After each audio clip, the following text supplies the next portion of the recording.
Sometimes you lose everything in a single night, and all you're left with is the choice to lie down or stand up. Abigail Tate chose to stand. After raiders burned her family's homestead and took everything she loved, she headed into the mountains with nothing but her father's old rifle and a heart full of grief. She learned to trap, to hunt, to survive alone. One cold evening, a black bear tried to take her fresh-killed rabbit. She stood her ground and faced him down. When Elias Boone, a quiet mountain man, heard about the woman who wouldn't back down from a bear, he rode into Silver Ridge to see for himself. What he found changed both their lives forever.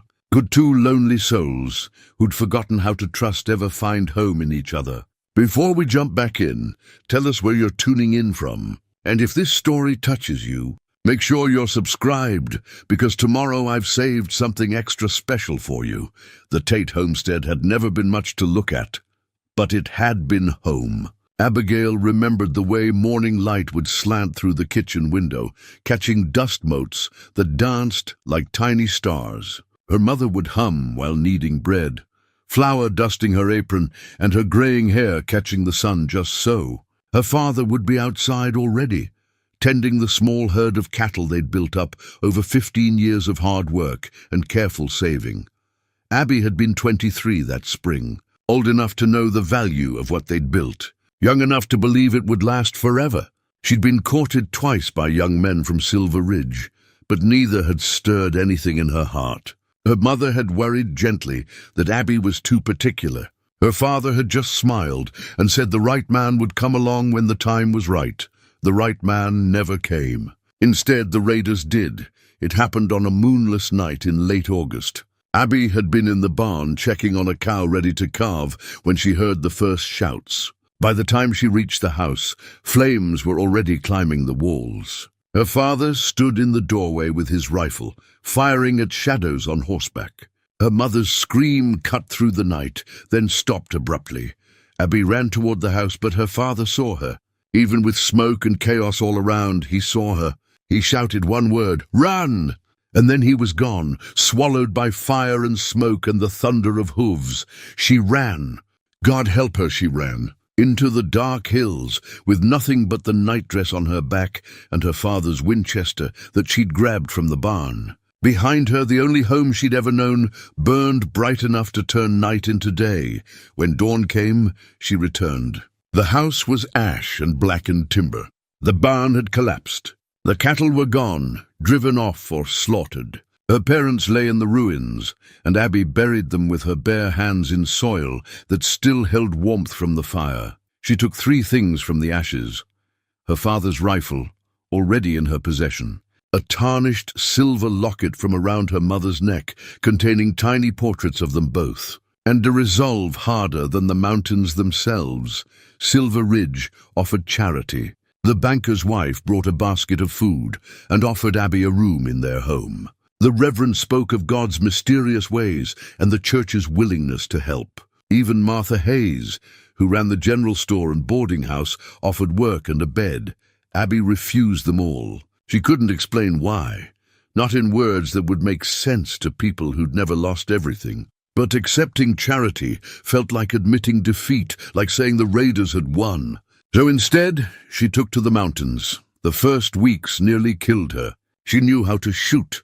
Her father had taught her well, but hunting for sport was different from hunting to survive. She wasted ammunition on missed shots, spooked game with clumsy stalking, went hungry more often than not. The mountain nights were cold, even in late summer, and she had only a thin blanket she'd bought with the last of her money. But Abby learned. She watched how animals moved, where they bedded down, what they feared. She learned to read tracks in soft earth, to move quietly through brush, to wait with patience she'd never known she possessed. She found a small cave, barely more than an overhang, and made it her shelter.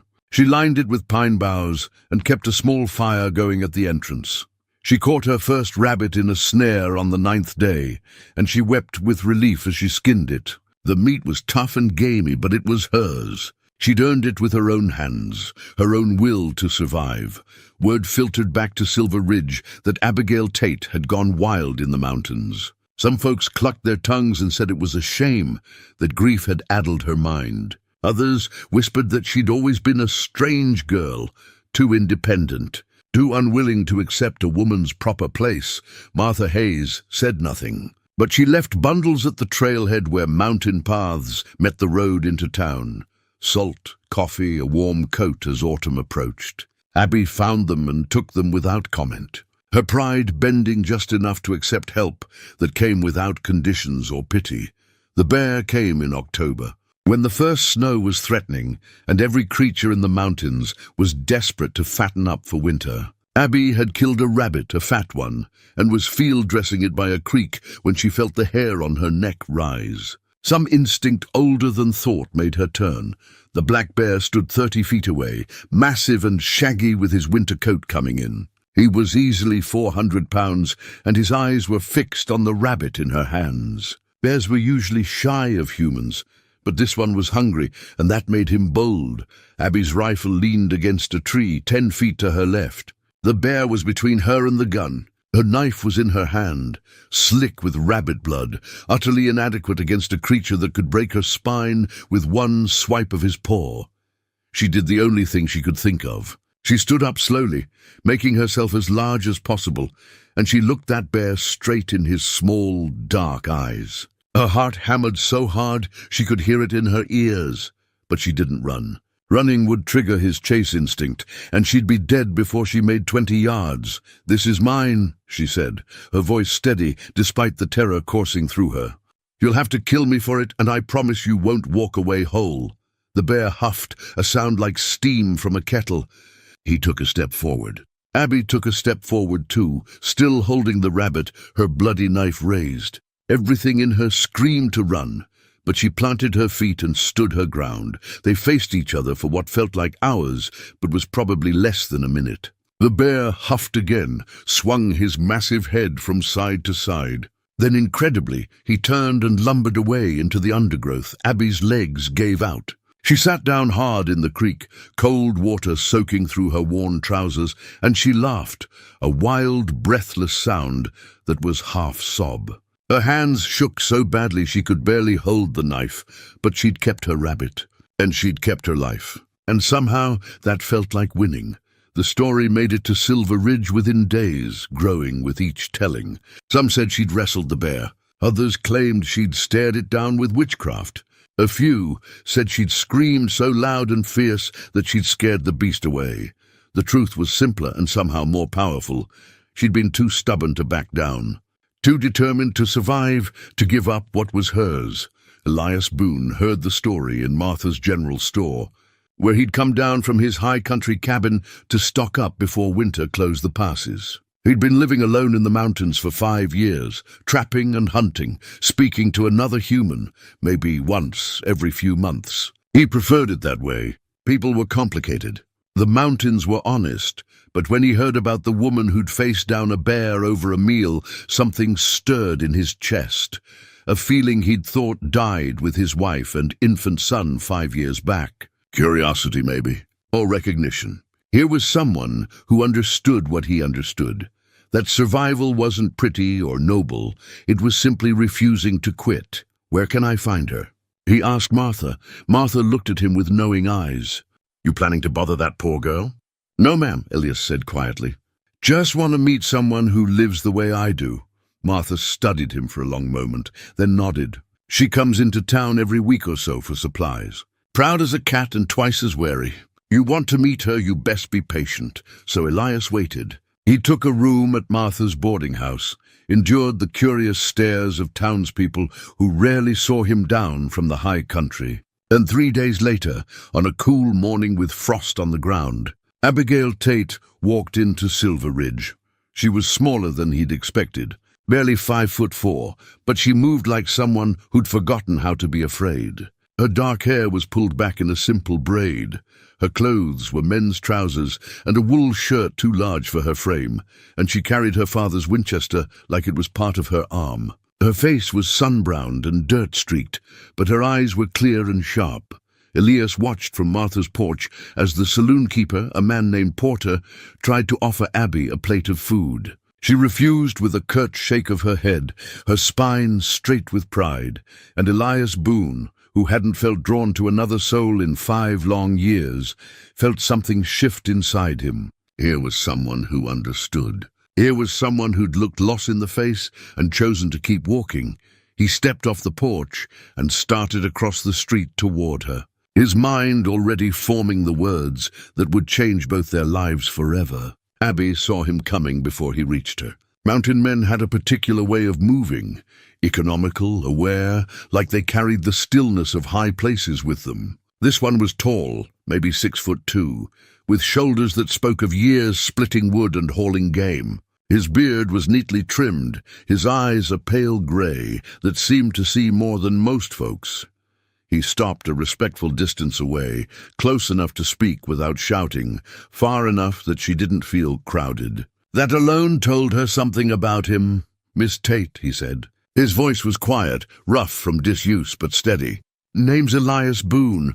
I heard tell of what happened with that bear." Abby's jaw tightened. She was tired of being the town's cautionary tale or source of gossip. "If you came down here to gawk, you can save yourself the trouble." "No, ma'am." Something that might have been a smile touched his weathered face. "Came down because I wanted to meet someone who understands what it takes to survive up there." He gestured toward the mountains rising behind the town. "Most folks down here, they think the wilderness is something romantic.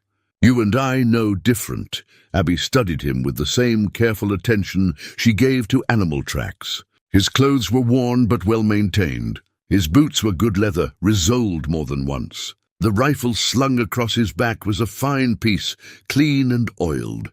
This wasn't a man playing at mountain life. This was someone who lived it. "You're the trapper from the high country," she said.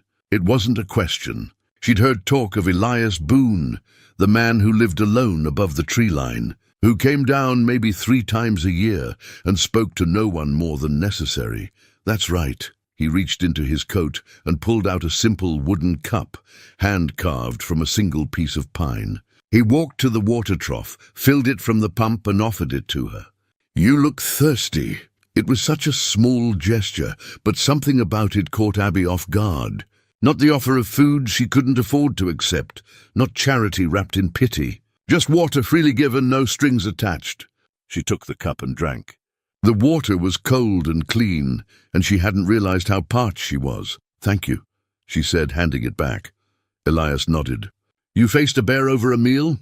Most men wouldn't face their own hunger. You're my kind of woman." The words hung in the air between them. Abby felt something shift in her chest, a sensation she couldn't quite name. Respect, maybe, or recognition of a kindred spirit. "I didn't have much choice," she said quietly. "There's always a choice," Elias replied. "You could have run, could have given up, or could have accepted charity and lived safe in town." His grey eyes held hers. "But you didn't. You chose to stand." Behind them, Abby heard the saloon doors swing open. Clem Hodges stumbled out, already drunk despite the early hour. He was a mean drunk, known for causing trouble, and his eyes fixed on Abby with an unpleasant gleam. "Well, if it ain't the wild woman," Clem slurred, weaving toward them. "Come down from your cave to beg for scraps?" He laughed, a sound like breaking glass. "Or maybe you came looking for a real man to warm your bed." "I could." Elias moved. It wasn't dramatic or showy, just a simple step that placed him between Clem and Abby. He didn't say a word, didn't raise his voice or his hands. He just stood there, solid as the mountains themselves, and looked at Clem with eyes that had seen things die in the wilderness. Clem's words died in his throat. Whatever he saw in Elias's face made him take 2 steps back, hands raised. "Didn't mean nothing by it," he muttered. "Just having a bit of fun." "Fun's over," Elias said quietly. "Walk away." Clem walked away, but not before shooting a look of pure hatred over his shoulder. Abby filed that away in her mind. Clem Hodges was someone to watch. Elias turned back to her. "Apologies for that. I can handle men like Clem," Abby said, and she meant it. "She dealt with worse than a drunk bully." "I know you can," Elias said simply. "But you shouldn't have to. Not alone, anyway." There was something in the way he said it that made Abby's carefully constructed walls crack just a little. She'd been alone for months now, carrying everything by herself, and she hadn't realized how heavy that burden had become. "What do you want, Mr. Boone?" she asked, tired of dancing around whatever this conversation was really about. "Winter's coming," he said. "Bad one, if the signs are right. Animals are growing heavy coats early. Birds are flying south 2 weeks ahead of usual. Up high, I can already feel it in the air." He paused, choosing his words carefully. "Mountains no place to be alone when the deep cold comes. I'm proposing a partnership." Abby's instinct was to refuse immediately. She'd learned to depend on herself, to trust only her own capabilities. But survival required pragmatism, and Elias was right. Winter in the mountains alone could kill even experienced outdoorsmen. "What kind of partnership?" she asked cautiously. "Practical one," Elias said. "I've got a good cabin, well stocked, positioned to last out the worst weather. I know the land, the best trap lines where game winters. You're capable, quick to learn, and from what I hear, you can shoot straight." He met her eyes evenly. "Two people have better odds than one. We pool resources, share the work, both of us make it to spring alive. And what do you get out of it?" Abby asked bluntly. "Besides an extra pair of hands?" "Company," Elias said, and the simple honesty of it struck her. "I've been alone a long time, Miss Tate. So have you, from the look of things. Maybe we could both use someone who understands what that's like." Abby wanted to say yes. Every practical bone in her body knew this made sense. But accepting help, even help this reasonable, felt like admitting she couldn't make it on her own. "I need to think about it," she said finally. Elias nodded as if he'd expected that. "Fair enough. I'll be in town 3 more days, provisioning. If you decide you're interested, meet me at the North Trailhead at dawn on the 4th day. If you don't come, I'll understand. No hard feelings either way." He tipped his hat to her, a gesture that belonged to a more gracious time, and walked away toward Martha's general store. Abby watched him go, the wooden cup still in her hand. Martha appeared at her elbow like a ghost. "That's a good man," the older woman said quietly. "Lost his wife and baby 5 years back to fever. Took to the mountains after, and ain't hardly been the same since. But he's honest and decent, and he don't talk unless he's got something worth saying." Abby looked at Martha. "You think I should go with him?" "I think you'll freeze to death alone up there when January comes," Martha said bluntly. "And I think you've got too much life left in you to waste it on pride." She patted Abby's arm. "But it's your choice, girl. Just make sure you're choosing for the right reasons." That night, Abby sat by her small fire in the cave and thought about Elias Boone's offer. She thought about her parents, about the homestead that was nothing but ash now. She thought about facing that bear, about all the nights she'd been cold and hungry and alone, and she thought about Elias's eyes, how they'd held understanding without pity, respect without condescension. He'd called her his kind of woman, and something about that phrase kept echoing in her mind. 3 days later, Abby stood at the North Trailhead at dawn. She'd packed everything she owned, which fit into a single worn rucksack. Her father's rifle was slung across her back, her mother's locket hung around her neck, and her heart was hammering with a mixture of fear and something that might have been hope, when Elias appeared through the morning mist. Leading a pack horse loaded with supplies, she saw something flicker across his face. Relief, maybe.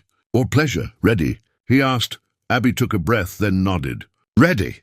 They started up the mountain together, 2 wounded souls choosing to face winter side by side rather than alone. Neither knew it yet, but that choice would change everything. The trail climbed steadily through pine forest that smelled of resin and earth. Elias moved with the confident pace of someone who'd walked this path 1,000 times. But he kept glancing back to check on Abby.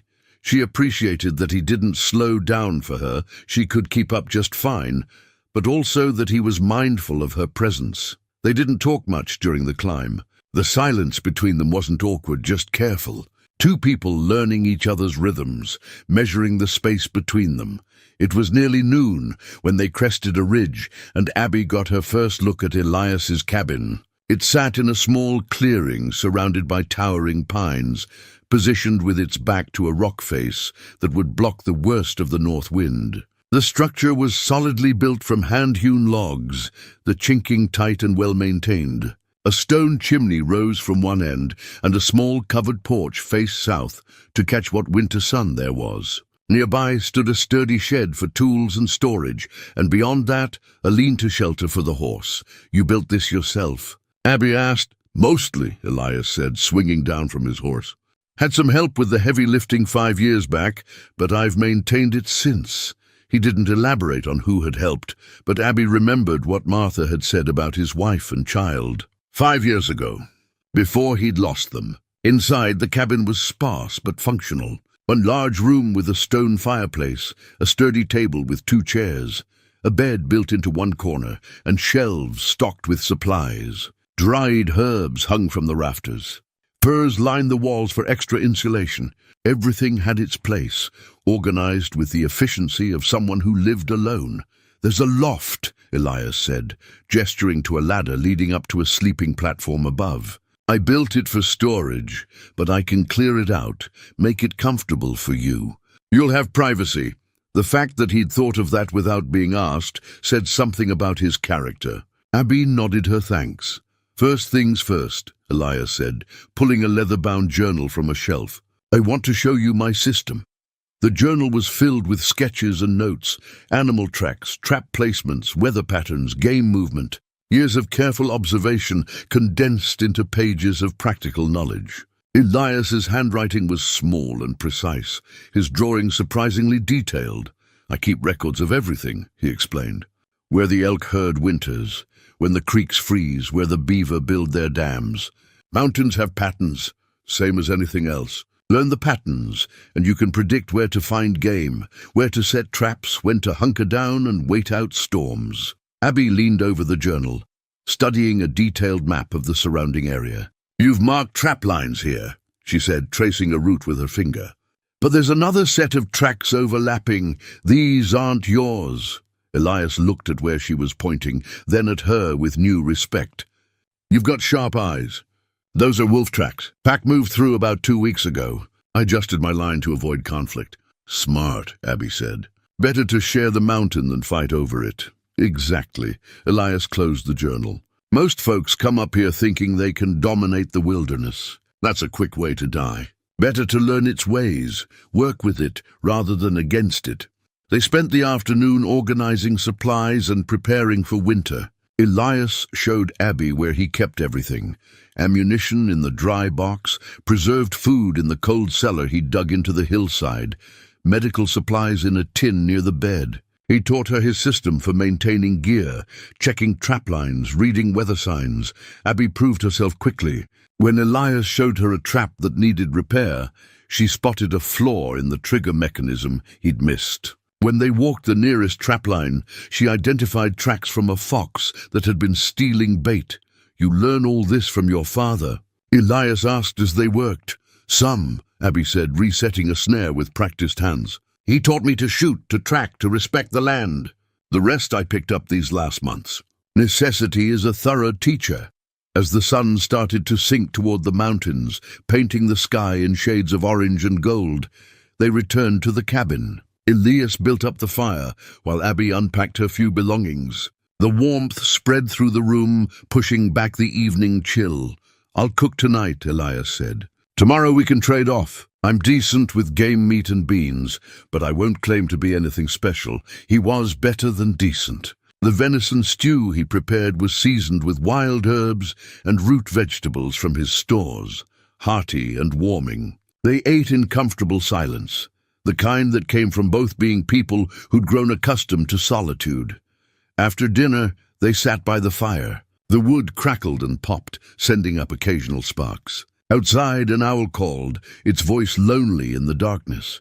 Can I ask you something? Abby said quietly. Elias looked at her, his face half in shadow. Go ahead. Why did you really come looking for me? Partnership makes sense, but you've survived alone this long. You don't need me. Elias was quiet for a long moment, staring into the fire. When he spoke, his voice was low and careful. 5 years ago, I had a wife, Sarah. We had a baby boy, James. He was 3 months old. He paused, and Abby could see the pain etched in the lines of his face. Fever took them both inside a week. I buried them on a hillside overlooking a valley Sarah loved. Abby's throat tightened. She knew that kind of loss, the way it carved you hollow. After that, I couldn't stay in the settlements, Elias continued. Too many memories, too many people with pity in their eyes. So I came up here, built this place, told myself I was better off alone. He finally looked at her. But alone isn't the same as healed. It's just alone. When I heard about you, about what you'd lost, how you'd refused to give up, I recognized something. Someone else who'd chosen to keep walking even when walking hurt. Abby felt tears prick her eyes, but didn't let them fall. I dream about them sometimes, she admitted. My parents. I dream I'm running toward the house, but I never reach it in time. I always wake up right before... She stopped, unable to finish. I know, Elias said simply, and somehow those 2 words held more comfort than all the platitudes the townspeople had offered. He knew, he understood. He'd been there in that dark place where grief lived. Thank you, Abby said, for telling me. For understanding, Elias nodded. We've both got ghosts. Maybe up here, with honest work and good company, they'll rest a little easier. That night, Abby climbed to the loft Elias had prepared for her. He'd laid out thick furs and blankets, making it warm and comfortable. Through the small window, she could see stars scattered across the black sky like thrown diamonds. For the first time since the raid, Abby felt something other than raw survival instinct or burning grief. She felt tentatively like maybe she'd made the right choice, like maybe Elias Boone was someone she could trust. Downstairs, she could hear him banking the fire, his movements quiet and practiced. And as she drifted towards sleep, warm and fed and safer than she'd been in months, Abby realized something that both comforted and frightened her. She wasn't alone anymore. The next morning, she woke to the smell of coffee and wood smoke. Elias was already up, moving quietly around the cabin. When she climbed down the ladder, he handed her a tin cup of strong, hot coffee without a word. They ate a simple breakfast of fried cornmeal and dried apples, then headed out to check the trap lines. The morning air was crisp and cold, their breath making clouds. Frost glittered on every surface, and the forest was hushed, waiting. Elias showed Abby his routes, explaining his reasoning for each trap placement. She listened carefully, occasionally offering observations that made him pause and reconsider his approach. Twice they found traps sprung and empty. Something had stolen the bait. Fox, probably, Abby said, examining the tracks. Smart one, too. See how he approached from downwind. He knew the trap was there and worked around it. We'll need to adjust, Elias said, a note of respect in his voice. You're good at this. Had to be, Abby said simply. They worked together with an ease that surprised them both, falling into a rhythm as natural as breathing. When Abby's hands grew cold, Elias showed her how he kept a small fire-starting kit in his pocket, tinder and char cloth that could get a warming fire going in minutes. When they paused for a midday meal, they shared jerky and spoke little, comfortable in the mountain silence. As the sun began its descent, they returned to the cabin with 3 rabbits and a grouse. Good hunting! Enough to supplement their stores and keep them fed. That evening, after they'd cleaned and dressed the game, they sat by the fire again. This time, the silence between them felt different, less careful, more companionable. As if something had been established during the day's shared work, Elias pulled out his harmonica and played a slow, melancholic tune. Abby closed her eyes and listened, letting the music wash over her. It spoke of loneliness and longing, but also of endurance and quiet strength. When the song ended, Abby opened her eyes to find Elias watching her. "You have a good ear for music?" he asked. "My mother sang," Abby said softly. "Hymns mostly, folk songs. She had a beautiful voice. Sarah did too," Elias said. He looked down at the harmonica in his hands. This was hers, actually. She'd play in the evenings, and James would fall asleep to it. The sharing of that detail felt significant, like another small wall coming down between them. Outside, the wind picked up, sighing through the pines. Winter was coming, Abby could feel it in the air. But here, in this cabin with a fire warming the room and a man who understood loss sitting across from her, winter didn't seem quite so frightening. As she climbed to the loft that night, Abby touched her mother's locket and whispered a quiet prayer of thanks. Not for what she'd lost, that wound would never fully heal, But for what she'd found, a place to stand, a purpose to wake for, and maybe, just maybe, a person who saw her for who she truly was. 2 weeks passed, and autumn began its slow surrender to winter. The rhythm of mountain life became familiar. Wake before dawn, stoke the fire, coffee and simple breakfast, then out to check trap lines or hunt for fresh game. Midday brought a brief rest, perhaps a fire to warm cold hands, then more work until the light began to fail. Evenings were for preparing food, maintaining gear, and quiet hours by the fire. Abby found herself settling into this life more easily than she'd expected. There was something deeply satisfying about work that had clear purpose and immediate results. You set a trap properly, you caught game. You maintained your gear, it didn't fail when you needed it. The wilderness was harsh but honest. It never lied about what it demanded. She'd moved some of her gear to the shed, carving out a small space for her things. Elias had helped without being asked, building a shelf and hanging pegs for her coat and rifle. Small gestures that said she belonged here, that this was becoming her place too. They worked on winterizing both the cabin and the shed, checking every chink for gaps that would let in wind, reinforcing the roof against heavy snow, stacking firewood under cover until they had enough to last through the deepest cold. It was backbreaking work, but they fell into an easy partnership, anticipating each other's needs without much talk. One afternoon, while they were repairing a section of the cabin's north wall, their hands brushed as they both reached for the same tool. The touch was brief, accidental, but Abby felt it like a spark. She pulled back quickly, flustered by her own reaction. Elias didn't say anything, but she caught the way his jaw tightened, the slight pause before he picked up the tool and handed it to her. Something had shifted between them, subtle as smoke but just as real. That evening, Abby caught Elias holding something small, wrapped in cloth. He was sitting by the fire, staring at it with an expression of such raw pain that she almost looked away. But something made her speak. "What is it?" she asked softly. Elias looked up, startled, as if he'd forgotten she was there. For a moment she thought he wouldn't answer. Then slowly, he unwrapped the cloth. Inside was a beaded bracelet, delicate and beautiful, the tiny beads forming a pattern of blue and white that might have been a stylized sky or water. The leather cord it was strung on had darkened with age. "Sarah made it," Elias said quietly. "She was good with her hands, could make beautiful things from almost nothing. She made this for me the month before James was born. Said it was to remind me that even when work took me away, I'd always have a piece of home with me." Abby's heart ached for him. "You've kept it all this time." "Couldn't bring myself to part with it," Elias admitted. "Some days it's a comfort. Other days it's like carrying a stone around my neck. But it's all I have left of her handiwork.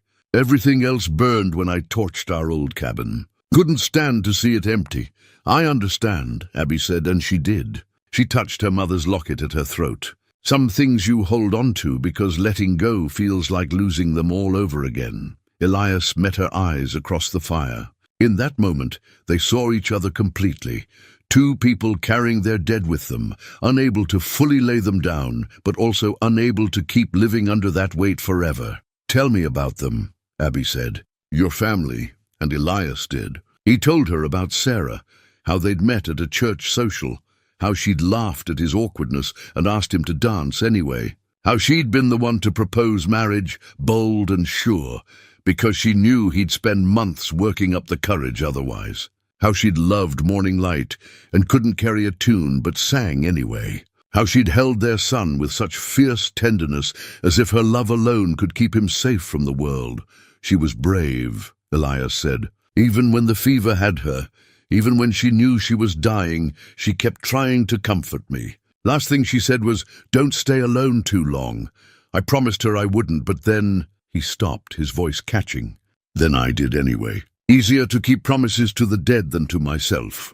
Abby felt tears tracking down her face. She let them fall, unashamed. "My father taught me everything about being strong," she said. "How to shoot, how to track, how to face fear without flinching. But my mother taught me everything about being good. How to be kind even when it's hard. How to find beauty in small things. How to love without holding back." Her voice broke. "They were the best people I knew, and they died screaming, and I couldn't save them. There it was. The guilt she'd been carrying like a physical weight. The knowledge that she'd run while they burned, that she'd saved herself while they died. You did what your father told you to do," Elias said firmly. "He gave his life to give you a chance at yours. That wasn't cowardice, Abby. That was his last gift to you. Wasting it by dying out here alone. That would be the real betrayal." Something broke open in Abby's chest. She'd been holding herself together through sheer will for months, but Elias's words found the crack in her armor. She bent forward, shoulders shaking with sobs. She'd been too proud and too afraid to release. Elias moved without thinking, crossing the small space between them and pulling her into his arms. He didn't offer empty comfort or tell her everything would be fine. He just held her while she grieved, one hand gentle on her back, letting her cry herself empty. When the storm finally passed, Abby pulled back, embarrassed. "I'm sorry, I don't apologize," Elias said quietly. "Grief is like a wild animal. You can cage it for a while, but eventually it breaks free. Better to let it out than let it eat you from the inside." Abby wiped her face with her sleeve, feeling raw and exhausted, but also somehow lighter. "Thank you." "Nothing to thank me for." They sat in silence for a while, the fire crackling between them. Outside, an early snow had begun to fall, the first real snow of the season. Through the window, Abby could see fat flakes drifting down like pieces of torn cloud. "Storm's coming," Elias observed.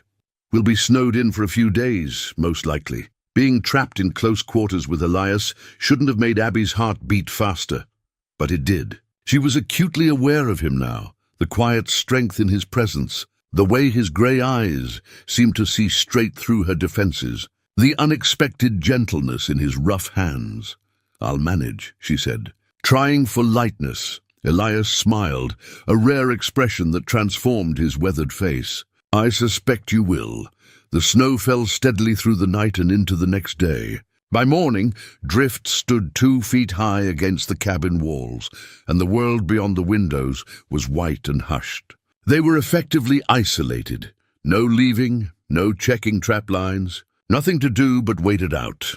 Abby expected the forced proximity to be awkward, but it wasn't. They moved around each other easily in the small space, cooking together, mending gear, talking when the mood struck and falling silent when it didn't. Elias taught her to play simple tunes on Sarah's harmonica. Abby showed him a method of preserving meat her father had learned from a Shoshone trader. On the second day, while they were making repairs to leather straps that had grown brittle, Abby looked up to find Elias watching her with an expression she couldn't quite read. When their eyes met, neither looked away immediately. "What?" she asked, trying to keep her voice steady. "Just thinking how strange it is," Elias said slowly.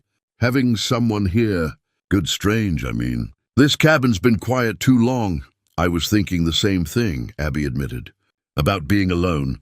I thought I needed it after everything. But maybe what I really needed was someone who understood why I thought I needed it."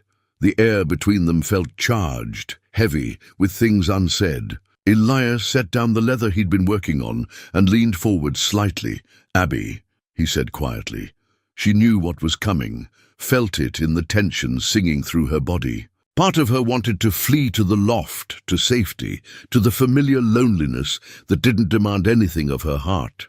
But a larger part wanted to stay, to let this moment happen, to see where it led. Elias reached out slowly, giving her every chance to pull away. His rough fingers brushed her cheek, gentle as falling snow. His eyes asked a question. Abby leaned in, her own hand coming up to rest against his chest. She could feel his heart beating, steady and strong. Their lips met softly, tentatively, two people who'd forgotten how to be tender, learning the language again. It was brief, chaste almost, but it sent warmth flooding through Abby's entire body. When they pulled apart, Elias rested his forehead against hers. Are you?" "I'm sure," Abby whispered, but also terrified. "Me too," Elias admitted. He pulled back just enough to look into her eyes. "We can go slow, no rush." "We've got time," Abby nodded, grateful for his understanding. Whatever was building between them felt too important to hurry, too fragile to push. Better to let it grow naturally, like the trust they'd been building since that first day. The storm broke on the third day. They emerged to a world transformed by snow, everything softened and muffled and clean. The work of digging out and checking traplines resumed, but something fundamental had changed. They'd crossed a threshold together, and there was no going back. Only forward, into whatever this strange and unexpected thing between them might become that night. As Abby lay in her loft, listening to Elias moving quietly below, she touched her mother's locket and allowed herself something she hadn't felt since the night of the fire: hope. Winter tightened its grip on the mountains. The snows came more frequently now, and the temperatures dropped until the mornings were so cold that water left in a cup overnight froze solid. Abby and Elias moved through their days with practiced efficiency, two parts of a well-oiled machine. But beneath the routine, something deeper was taking root. It showed itself in small ways. Elias making sure Abby's coffee was ready when she climbed down from the loft each morning. Abby checking his rifle and finding it cleaned and oiled, her way of taking care without making a fuss about it. The way their hands would linger when passing tools or bowls. How they'd begun sitting closer by the fire in the evenings, shoulders sometimes touching. They'd settled into an easy domesticity that felt both natural and miraculous. Abby cooked while Elias tended the fire. Elias mended clothes while Abby sharpened knives. They worked on their individual tasks, but always in the same space, as if being apart, even in different corners of the cabin, required more effort than it was worth. One evening, about a month after the first snow, Elias pulled out his harmonica and began to play. The tune was different this time, not melancholy, but something lighter, almost hopeful. Abby found herself humming along, then softly singing words her mother had taught her to a similar melody. When the song ended, Elias lowered the harmonica and looked at her with wonder. "You have a beautiful voice. Why haven't I heard you sing before?" Abby felt heat rise in her cheeks. "Haven't felt much like singing. Not since—" She stopped, but he understood. "Sing more," he said gently. "Please." So she did. She sang the old songs her mother had loved, hymns and folk ballads, songs about love and loss and endurance. Elias accompanied her on the harmonica when he knew the tunes, and when he didn't, he simply listened. It felt like reclaiming something she'd thought lost forever. Music and memory woven together, not painful anymore, but bittersweet and precious. Later, as they sat in comfortable silence, Elias said quietly, "You know what Sarah told me once? She said that healing doesn't mean forgetting. It means learning to carry what you've lost, without letting it break you." He looked at Abby. "I think we're learning that, together." Abby nodded, unable to speak past the lump in her throat. She reached across the space between them and took his hand. His fingers closed around hers, warm and sure.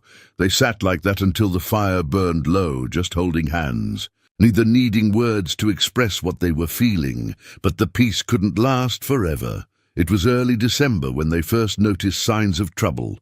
Traps had been disturbed, not by animals but by human hands. Bait was missing, and in one case, an entire trap had vanished. Could be someone lost, taking what they need to survive, Abby suggested as they examined the empty trap site. But Elias shook his head, jaw tight with anger. "Look at the tracks. These boots are good quality, not worn down." And they circled the area first, checking for witnesses. "This is theft, plain and simple."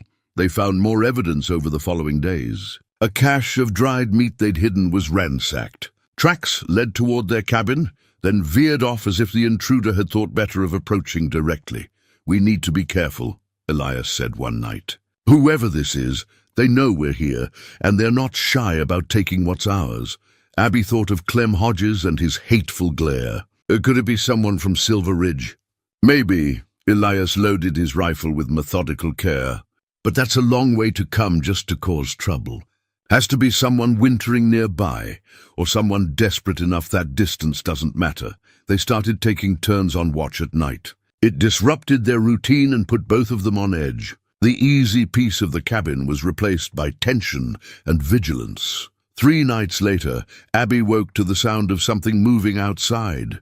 She grabbed her rifle and descended the ladder silently. Elias was already awake, crouched by the window with his own weapon. "Someone's at the shed," he whispered. They watched through the darkness as a figure moved clumsily through the snow, clearly drunk. When he stumbled into a patch of moonlight, Abby's blood ran cold. Clem Hodges. He was rummaging through their supplies, stuffing items into a sack with the careless entitlement of someone who thought he wouldn't get caught. "I'm going out there," Abby hissed. But Elias caught her arm. "Wait, let him take what he wants. We'll track him come morning, find where he's holed up. Better to know what we're dealing with before we confront him." It went against every instinct Abby had, but she recognized the wisdom in his words. They watched in silent fury as Clem stole food and supplies they'd worked hard to gather, then stumbled off into the darkness. At first light, they followed his tracks. He'd made no effort to hide his trail, confident in his own ability to evade consequences. The tracks led down the mountain, toward the lower valleys, then doubled back through a ravine Abby didn't recognize. "There," Elias said, pointing. Through the trees, they could make out a rough camp, a canvas shelter, and the remains of a fire. But Clem wasn't alone. 2 other men sat by the fire, one cleaning a rifle. Abby and Elias withdrew carefully. "Making sure they weren't seen. They're setting up a winter camp in our territory," Elias said once they were safely away. "That's not good. 3 men with guns and bad intentions, close enough to raid our supplies whenever they want. What do we do?" Abby asked. "We prepare," Elias said grimly. "And we wait. Men like that always make mistakes. When they do, we'll be ready." But that night, as they reinforced the cabin's door and checked their ammunition supplies, Abby couldn't shake a sense of foreboding. She'd seen what men like Clem could do. She'd seen it burn her life to ashes. She was sitting by the fire, lost in dark thoughts, when Elias knelt beside her chair. He took both her hands in his, waiting until she met his eyes. "I won't let what happened before happen again," he said quietly. "You're not alone in this, Abby. Whatever comes, we face it together. You understand?" Abby nodded, fighting tears. "I'm afraid," she admitted. "Not of dying. I've made my peace with that, but of losing this. Losing you. I've only just started to—" She couldn't finish the sentence. "I know," Elias said. He pulled her gently from the chair and into his arms, holding her close. "I'm afraid too. But fear is just a sign that we've found something worth protecting." They stood like that for a long moment, drawing strength from each other. When they finally pulled apart, Elias cupped her face in his hands. "I care about you," he said. "More than I thought I could care about anyone after Sarah. I need you to know that in case—" Abby stopped him with a kiss. This one wasn't tentative or questioning. It was fierce and sure, a claiming and a promise all at once. When they broke apart, both breathing hard, she said, "No, in case. We're going to survive this. And then we're going to keep surviving. Together." Elias smiled, the expression transforming his whole face. "Together," he agreed. That night they both slept fitfully, ears attuned to every sound outside. But when morning came and nothing had happened, they resumed their routine with grim determination. If men like Clem wanted a fight, they'd give them one. But it would be on their terms, in their territory, with all the advantages that knowledge and preparation could provide. Neither of them spoke of it, but both knew winter had just become about more than surviving the cold. The wolf pack appeared 2 days later. Abby spotted the tracks first, large paw prints in fresh snow, several sets moving together in a loose formation. She knelt to examine them more closely, her breath misting in the frigid air. "Elias," she called quietly. He came to her side, following her gaze to the tracks. His expression tightened. "Pack's bigger than before. 7, maybe 8 individuals, and they're hunting our trap lines," Abby added, pointing to where the tracks diverged, each wolf taking a different direction. "Smart. They're working together. Wolves normally avoided human territory, but a hard winter made all creatures desperate. The pack had likely exhausted easier hunting grounds and moved into the high country looking for any advantage. Over the next week, the wolves became bolder. They raided traps, scattered cache sites, even approached within sight of the cabin one twilight evening. Abby and Elias watched from the window as the pack moved through the trees like grey ghosts, their eyes catching the dying light. The alpha was unmistakable, a massive silver-grey male who moved with confidence that bordered on arrogance. He paused at the edge of the clearing, looking directly at the cabin, as if measuring what he saw there. "He knows we're here," Abby whispered. "And he's not afraid," Elias added grimly. "That's the dangerous part. They couldn't afford to lose more game to the wolves. Their winter stores depended on the trap lines producing consistently. But killing the pack wasn't an option either. It would be a waste of good animals and might draw more predators to the scent of blood. "We need to drive them off," Abby said. "Make them think this territory isn't worth the trouble." So they began a campaign of harassment. Whenever they checked trap lines, they made noise, fired shots in the air, left human scent everywhere. They hung strips of cloth soaked in kerosene around the perimeter of their territory. They played on the wolves' natural wariness of humans, trying to tip the balance from curiosity to caution. For a while, it seemed to work. The wolves moved their den site farther away, their tracks appearing less frequently near the cabin. But then, Clem Hodges complicated everything. They were checking the southern trap line when they heard gunfire echoing through the mountains. Multiple shots, rapid and careless. Then silence. Abby and Elias exchanged a glance and moved toward the sound, rifles ready. They found Clem and his two companions in a small clearing, standing over the body of a wolf. It wasn't the alpha, but it was a large female, likely the pack's breeding mother. "Hell of a shot!" one of the men was saying. "Right through the eye." Clem laughed drunkenly. "Seen these bastards around. Figured their pelts might be worth something." Elias stepped into the clearing, and all three men spun toward him. "You just made a serious mistake," he said quietly. "That right?" Clem sneered. "Didn't see your name on this wolf, Boone." "The pack will come for revenge," Abby said, moving to stand beside Elias. "Wolves, remember. You've painted a target on yourself. Let 'em come," one of Clem's companions said. He was young, maybe 20, with a mean face and reckless eyes. "We'll kill the rest of 'em too. And when they attack at night?" Elias asked. "When they catch one of you alone? Wolves are patient hunters. They can wait weeks for the right moment." For the first time, uncertainty flickered across Clem's face. But his pride wouldn't let him back down. "We can handle some damn wolves. Better question is, what are you going to do about us being here?" The challenge hung in the air. This was it. The moment that would define how this winter played out. "You're stealing from our trap lines," Elias said evenly. "Taking food we work together. That stops now." Clem's hand moved toward his rifle, but Abby already had hers trained on him. "I wouldn't," she said calmly. "I don't miss." The tableau held for a long moment, 3 against 2. But Abby and Elias had the advantage of being sober, prepared and clear-eyed about what was at stake. Finally, Clem laughed, but it sounded forced.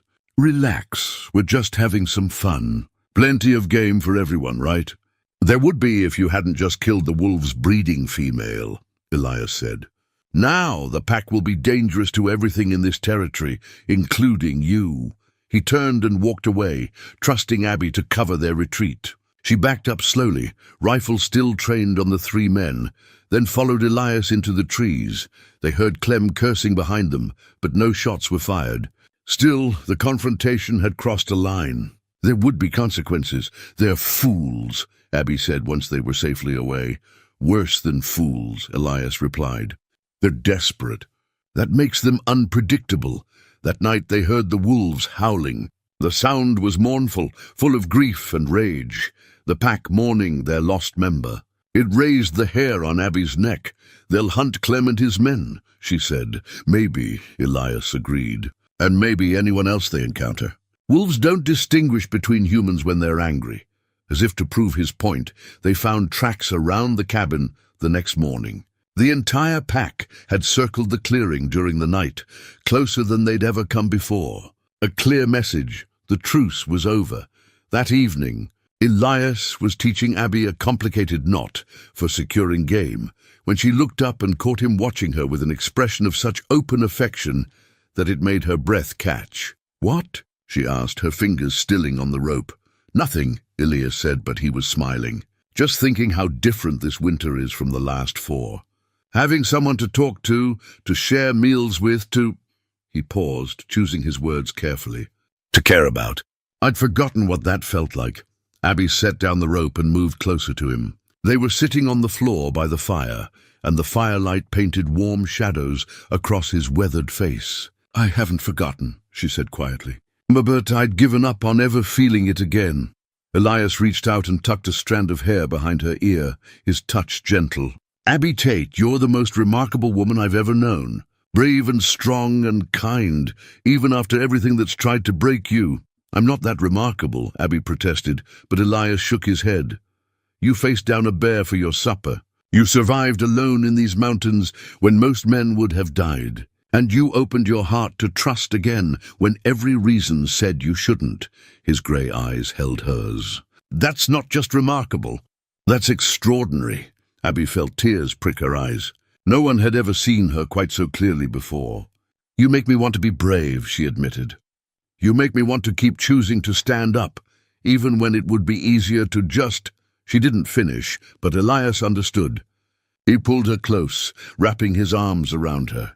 She rested her head against his chest, listening to the steady beat of his heart.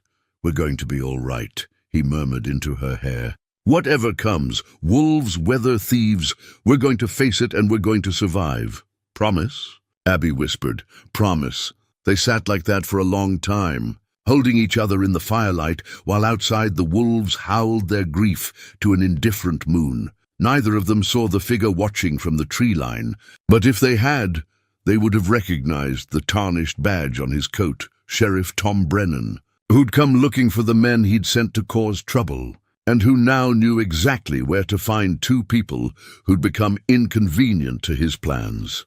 Morning came cold and clear. Abby woke to find Elias already up, standing at the window with his rifle in hand. The tension in his shoulders told her something was wrong before he spoke. "Tracks," he said quietly. "Someone was watching the cabin last night. Fresh prints in the snow, stayed for an hour at least, then headed back down the mountain." Abby dressed quickly and joined him. Through the window, she could see the disturbed snow where someone had stood among the trees. The tracks were distinct. Not Clem's familiar shambling gait, but something more purposeful. Could it be one of Clem's companions? She asked. "Maybe," Elias said, but his voice was uncertain. "But look at the boots. These are good quality, well-maintained. Not the worn-down footwear Clem's crew was sporting." A chill that had nothing to do with the temperature ran down Abby's spine. Someone knew then. They tracked the prints as far as they dared, following them down through the pines until they reached a rocky outcrop where the trail disappeared. Whoever had been watching knew how to cover their tracks when they wanted to. Back at the cabin, they reinforced their defenses. Elias rigged a series of bells and tripwires around the perimeter. Nothing that would stop a determined intruder, but enough to give warning. Abby checked their ammunition supplies and made sure their rifles were loaded and ready. The unease sat heavy between them all day. They went through their usual routine, checking traps, gathering firewood, preparing meals, but both kept one eye on the trees, waiting for something to happen. It was mid-afternoon when they heard riders approaching. Not trying to be quiet, just coming straight up the trail with the confidence of people who expected no resistance. Abby and Elias positioned themselves on the porch, rifles held ready, but not raised. 3 horses emerged from the tree line, and Abby's heart sank when she saw who led them. Sheriff Tom Brennan sat astride a fine bay gelding, his tarnished badge catching the weak winter sun. With him were 2 deputies she didn't recognize, hard men with harder eyes.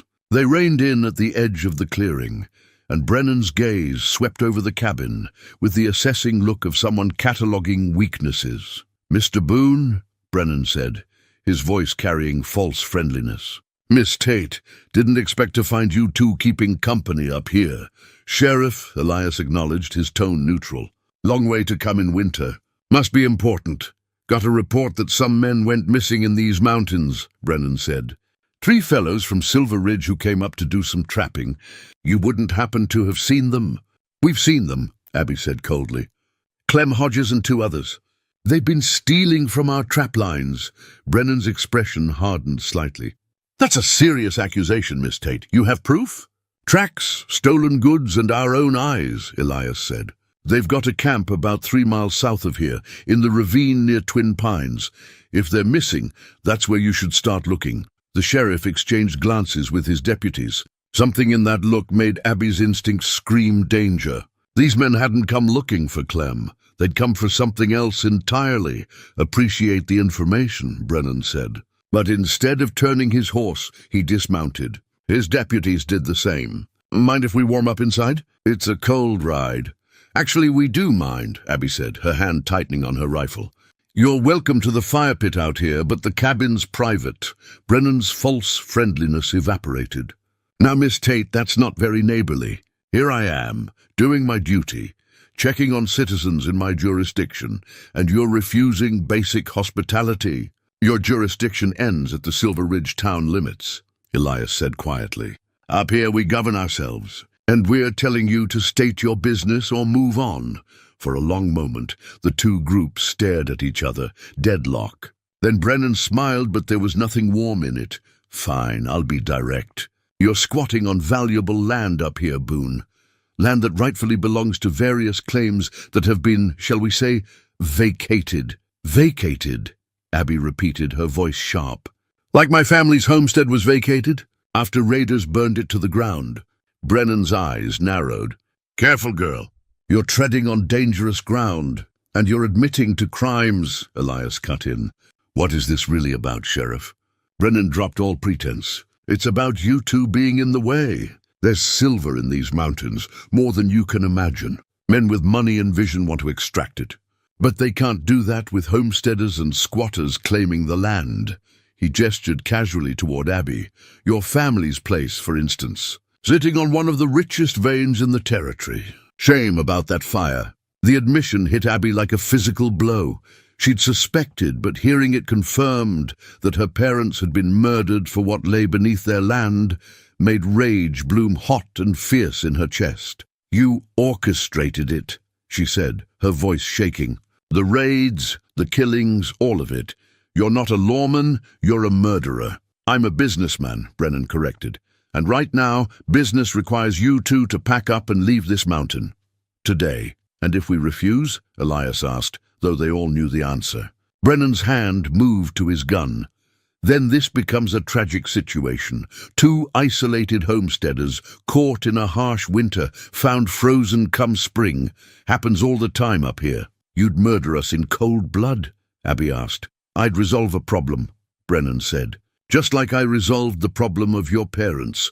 Just like I'll resolve anyone else who gets in the way of progress. One of the deputies started to move forward, but Elias raised his rifle in one smooth motion. I wouldn't. We've got you covered, and at this range, I don't miss. Abby had her rifle up too, trained on Brennan. Her hands were steady, despite the fury coursing through her veins. Brennan laughed, but it sounded forced. You going to shoot a lawman?